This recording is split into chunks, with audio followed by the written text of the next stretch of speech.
Environment Canada has issued a tornado warning for Northern Ontario at 8:04 p.m. Eastern Daylight Time, Sunday, June 16th, 2013. A tornado warning is downgraded to a severe thunderstorm warning for West Nipissing, French River. A severe thunderstorm watch is continued for North Bay, Powassan, Mattawa, and West Nipissing, French River.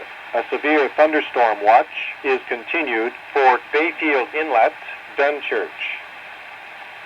Environnement Canada a émis une alerte de tornade pour nord de l'Ontario à 20h04, heure avancée de l'Est, le dimanche 16 juin 2013.